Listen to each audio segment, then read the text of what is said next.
ऐसे आने लगे हैं जो घर से ही एमटीपी किट कंज्यूम करके आते हैं। एमटीपी होता क्या है? एमटीपी का मतलब होता है मेडिकल टर्मिनेशन ऑफ प्रेगनेंसी।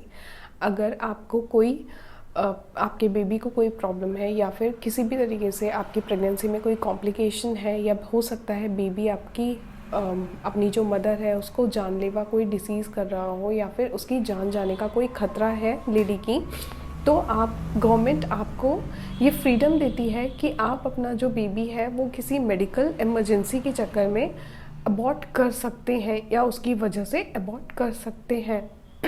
लेकिन मार्केट में आजकल एमटीपी किट आने लगी है जो ऑलरेडी पेशेंट्स बहुत ज़्यादा कंज्यूम करके आते हैं, और कंज्यूम करने के आने के बाद उनको जो भी फ्यूचर प्रॉब्लम्स होती हैं वो सारी प्रॉब्लम्स लेके वो आते हैं। देखो, बेसिकली एमटीपी किट जो होती है वो 8 वीक से 9 वीक्स तक देने के लिए सुरक्षित होती है, लेकिन फिर भी मैं आप लोगों से यही विनती करती हूँ कि आप विदाउट एनी मेडिकल गाइडेंस उसको कंज्यूम ना करिए, क्योंकि वो बहुत ही ज़्यादा हार्मफुल होती है सेम टाइम पे। देखो, वैसे तो एमटीपी किट जो होती है वो 8 to 9 वीक्स तक आप कंज्यूम कर सकते हो अगर आपको प्रेगनेंसी नहीं चाहिए तो, या प्रेगनेंसी अबॉर्ट करनी है तो। लेकिन मैं फिर भी आपसे विनती करूँगी कि आप अपनी विदाउट किसी गाइडेंस के ये किट ना खाइए, क्योंकि इसके फर्दर बहुत ही ज़्यादा हार्मफुल इफ़ेक्ट्स होते हैं आपकी बॉडी पे, जो शायद आपको पता भी नहीं होगा या आपने कभी सोचा भी नहीं होगा। तो ये जो वीडियो है, इस वीडियो में मैं बात करने वाली हूँ उन्हीं चीज़ों के बारे में, उन्हीं हार्मफुल इफ़ेक्ट्स के बारे में जो आपको हो सकते हैं एमटीपी किट कंज्यूम करने के बाद।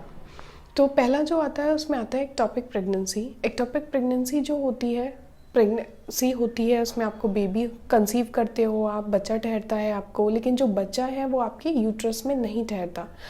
जो एक्चुअल प्रोसीजर होता है वो होता है कि ओवरी से एग रिलीज़ होकर फैलोपियन ट्यूब के थ्रू आपके यूट्रस में आएगा। वहाँ पे मेल एंड फीमेल के एग्स जो है वो कंबाइन होंगे और आपका एक एम्ब्रियो फॉर्मेशन होता है। लेकिन एक्टोपिक प्रेगनेंसी में क्या होता है कि जो फीमेल का एग होता है वो फैलोपियन ट्यूब में ही कहीं रुक जाता है और वहीं पे एम्ब्रियो फॉर्मेशन टेक प्लेस होने लगता है। तो कॉमन सेंस की बात है, जो चीज़ जिस चीज़ के लिए बनी ही नहीं है, अगर वहाँ पे एम्ब्रियो फॉर्मेशन होने लगेगा, वहाँ पे बेबी ग्रो होने लगेगा, तो ट्यूब का फटने का डर बहुत ज़्यादा रहता है, जिसकी वजह से वो प्रेगनेंसी हमको टर्मिनेट करनी पड़ती है, या फिर कभी कभी ये पता ही नहीं चल पाता कि प्रेगनेंसी एक्टोपिक है और सिचुएशन इतनी वर्स्ट हो जाती है कि उसको ऑपरेट भी करना पड़ जाता है। सेकेंड जो आता है वो होता है रिकरेंट मिसकैरेजेस। कभी कभी आपको ऐसा लगेगा कि आपने कंसीव किया है और आपको ब्लीडिंग स्टार्ट हो जाएगी 15 डेज़ में या 10 डेज़ में, आपके मिसकैरेज होने लगेंगे।